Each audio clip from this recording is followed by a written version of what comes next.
Magadlawag ko sa mga kandos. Nainasabgahog na sa tuang panaguban sa tuang tulamanon. Mga balag ni Bay Librado. O karon magkandos, dili ta maglangay. Ani kang balag nga nagkuluhan. Gugmang way kamatayon.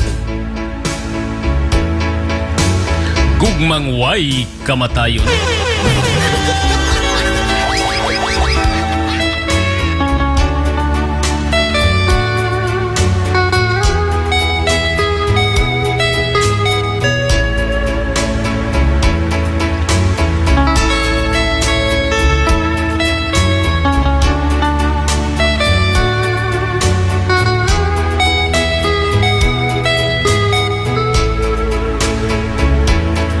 Pinangga, pinagis sa YouTube o radyo ang putli kong pagbati akong ibandiliw aron ang tanang katawhan mahibalo sa matuod kong gugma diha kanimo. Pinangga ani akining imong ulipong kabus sa imong tiilaan naghapa og nagpakaubos sanglit ilalom ning dughan kasing-kasing naghigwaos og ilalom ning kasing-kasing pagwat kun pagbati nag-uros-uros.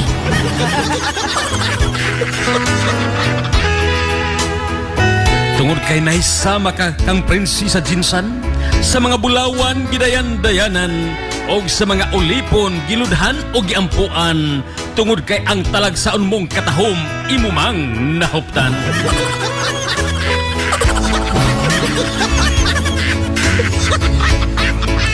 Ug ako nahisama lamang sa langgam nga tamsi, nagpuyo sa kahoyng tamasi, sa mga sangan nagliksi-liksi, aron maniba sa imong kasiksi.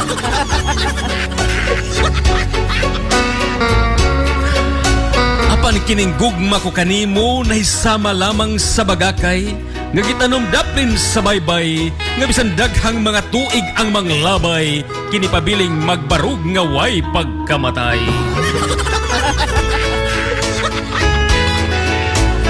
Kung ugaling ikaw dili ko na makita og masudong, kining hinulamang kinabuhi pilit kong kutloon, og sa laing kalibutan ikaw akong pangitaon, tungod kay kining gugma ko kanimo way kamatayon.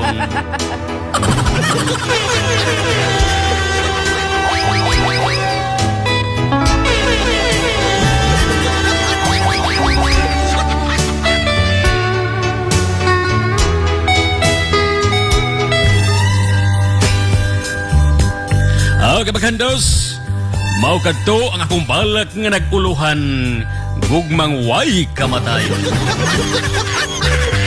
Kamo diha maghandos, ang inong gugma wa bay kamatayon? Do na bay forever ang inong gugma? O na mga pangutana, palihog tubaga. Kabaghandos, ang tod sa sunod higayon sa tunga tulamanon, mga balak ni Bay Librado. Daghang salamat sa inyo nga pagtanaw o paminaw. Kanatong tanan mingon sa mag-usapa ng adlaw pag-usab kanatong tanan o babay.